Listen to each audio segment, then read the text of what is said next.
A relação entre Irã e Israel passou de uma cordial amizade e cooperação para ódio mútuo, e um tentando aniquilar o outro.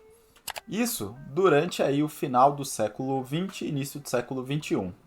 E hoje a gente está com aquela apreensão danada disso desembocar talvez numa guerra nuclear aí entre esses dois países. A qualquer momento que você estiver ouvindo esse episódio, pode sair uma notícia aí no G1, ou no CNN, ou na BCC, qualquer uma dessas redes que você segue aí, de repente com uma novidade aí. Infelizmente, né, aqui nós, ocidentais, nós temos uma visão muito errada do Oriente Médio, né? Bem estereotipada, né? Até. É bem estereotipada, é muito comum que as pessoas achem que todo mundo é árabe e todo mundo é muçulmano. Então a gente tem dois exemplos aí, né? Do país do Oriente Médio que não era árabe, né? E país que não é muçulmano também. Como é que funciona a relação dos dois países aí? É importante você ter falado isso, porque o Irã, ele nem sempre foi o Irã, e ele é um dos países mais antigos do mundo. Tá? Vamos começar falando um pouquinho do Irã. Né? Durante muito tempo ele foi o Império Persa. Né? Bem interessante isso. Inclusive a própria etnia, tu já deixou engatilhado aí, eles não são árabes. Apesar de hoje em dia a gente entender eles como muçulmanos islâmicos. Tá? Então uma coisa é religião, outra coisa é etnia. Eles são persas. Tá? Um dos países mais antigos do mundo. Durante muito tempo ele foi conhecido como Persa. Ele mudou para Irã, ou Irão, no português aqui, somente na história mais recente. É o pessoal que lembra aí do joguinho Príncipe da Pérsia, então, era lá, entendeu? Era lá que se passava.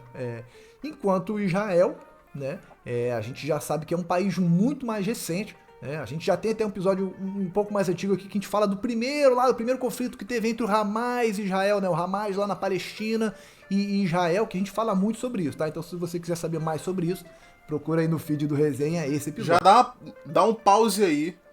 Procura lá no feed, já aproveita e se inscreve, que, pô, você já tá devendo, ó, vem aqui toda semana, assiste episódio, não se inscreve.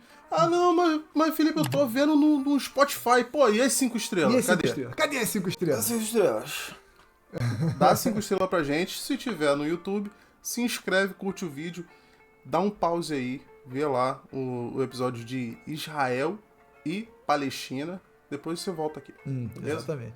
Nesse episódio a gente contou exatamente a história da criação de Israel. Então ele é um país muito mais recente, tá? Final ali da década de 40, um pouquinho depois da Segunda Guerra Mundial, década de 50, que teve a fundação do Estado de Israel. Então esses dois países hoje, Irã e Israel, estão em conflito, como a gente está mostrando, mas no início eles tinham uma relação até muito cordial, né? Não vamos dizer amigável, mas cordial, principalmente em termos econômicos, né? O contexto ali da Guerra Fria, o Israel e Irã tinham cooperação no sentido de conter o avanço soviético no Oriente Médio. Sim. E até tinham boas relações com os Estados Unidos. Israel sempre teve, né? Falando do Irã. Isso é curioso, porque o regime iraniano nem sempre foi o que é hoje, né? Um governo xiita governado por ayatollahs, né? Isso, é uma república teocrática, né? De acordo com as constituições dele. Pois é. Ayatollah é um líder religioso, né? Exatamente. Eu esqueci o que significa. É iluminado por Deus, né? Um negócio assim? Deve ser. Não lembro.